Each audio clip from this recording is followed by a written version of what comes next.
کی بات بتاؤں گی. میں آپ کو تو یہ علم ہے کہ میں آن لائن کاؤنسلنگ کرتی ہوں اور پچھلے سال دنیا کے مختلف ممالک کے نوجوان جو تھے ان کی میں نے کاؤنسلنگ کی. اور سب سے مزے کی بات کیا تھی، سب کی عمر 36 سال تھی. اور ابھی پچھلے ماہ سے میرے پاس 3 طالبات آئی ہیں، ناروے سے، انگلینڈ سے اور اسلام آباد سے. اور ان تینوں کی عمر جو ہے وہ 22 سال ہے اور ان کی علامات بھی ملتی جلتی ہیں. اور وہ 3 سیشنز میں وہ بالکل نارمل ہو گئی، اس لیے کہ ان کا ڈپریشن کا ارلی سٹیج تھا. اور وہ بیمار کیوں ہوئی؟ وجہ بھی تینوں کی ایک ہی تھی. اس کی وجہ یہ تھی کہ والدین آپس میں لڑتے تھے اور بچوں کو سمجھ ہی نہیں آتی تھی کہ وہ کیا کرے.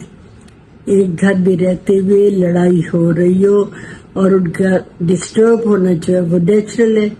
اور والدین کو تو پتہ ہی نہیں چلتا کہ ہم جو لڑ رہے ہیں بچے اس کی وجہ سے ڈسٹرب ہو رہے ہیں. پہلے میں آپ کو ان کی مشترکہ علامات جو ہے وہ بتاؤں گی اور پھر میں بتاؤں گی کہ میں نے ان کو کیا ہدایات دی. وہ دیر سے اٹھتی تھی، ناشتہ نہیں کرتی تھی، کسی بھی واقعے کو وہ لوگ انجوائے نہیں کرتی تھی.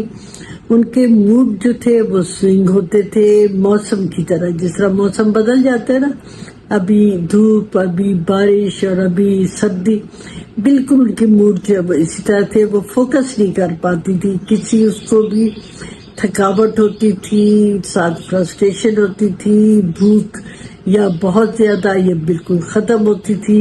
اپنے عزت نفس ختم ہو چکی تھی، اپنے آپ کو امپورٹنس ہی نہیں دیتی تھی.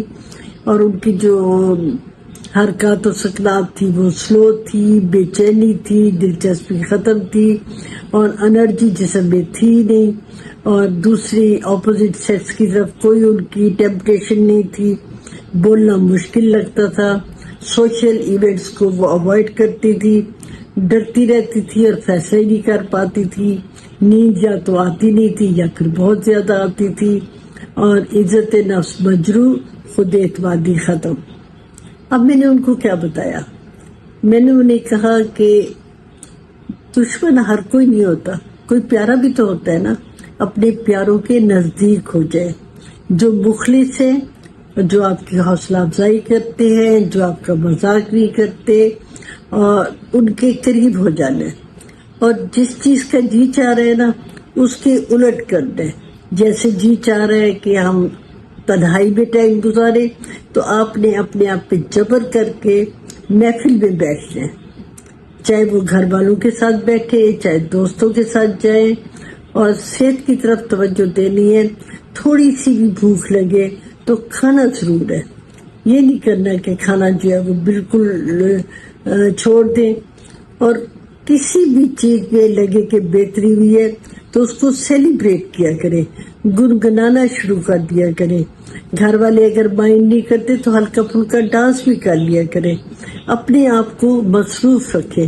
جو خالی دماغ ہے وہ ٹھیک کہا جاتا ہے تو وہ تو شیطان کی وہ ہوتی ہے، ورکشاپ بن جاتی ہے. اور اپنے کاموں کا ٹائم ٹیبل بنائے، اس پر عمل کرنا ہے. بے صبری نہیں دکھانی کہ ابھی آج ہی سب کچھ ہو جائے گا. اور یہ جو ڈپریشن ہوتا ہے ارلی سٹیج پہ یہ جلدی ٹھیک ہو جایا کرتا ہے، مگر پھر بھی یہ سوچ لیں کہ ٹائم لگ جاتا ہے. یہ نہیں کہ فوراً. اب ان بچیوں کے ساتھ 3 سیشنز لگے ہیں، الحمدللہ اب وہ بالکل ہی ٹھیک ہیں. اور کیا کرنا ہے؟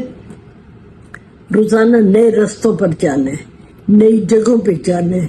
ڈسکس کیا کریں اور کال کیا کریں. اگر کوئی جھجک محسوس ہوتی ہے، کسی کے ساتھ بات نہیں کر سکتے تو کوئی بات نہیں، اپنی ڈائری پہ لکھ لیا کریں. چھوٹا موٹا کوئی کپڑا دھو لیا کریں، اپنا کبڈ کھولے، اس کی صفائی کر لیں. اور کبھی گھر والوں سے کہیں چلے آج میں بل پے کر آتی ہوں. تو رات کو سوتے وقت ایک کام کرنا ہے، اپنے آپ کے ساتھ باتیں کرنی ہے. کیا باتیں؟ اپنے آپ کو کہنا ہے آج میں نے بہترین کام کیے اور اس کے لیے میں اللہ کی شکر گزار جس نے مجھے یہ سب کرنے کی انرجی دی ہے. اب میں ریسٹ کرنے لگی ہوں. کل میں تازہ دم ہو جاؤں گی.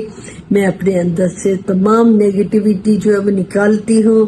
میں نے اپنی طرف سے آج پوری کوشش کی ہے، اور اگر کوئی کوشش نہیں کامیاب ہو سکی تو کوئی بات نہیں. تو آپ کو یہ کیسا لگی آج کی ویڈیو؟ آپ نے اپنے کمنٹس میں مجھے ضرور بتانا ہے.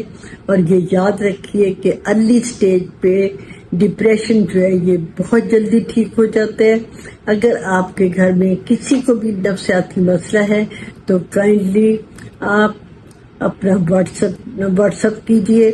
آپ نے میسج نہیں کرنا، واٹس اپ میں آپ بھیجیے، اور کال بھی نہیں کرنی. میں آپ کا مسئلہ جو ہے وہ بڑی سنسیئرلی اسے حل کرنے کی کوشش کروں گی.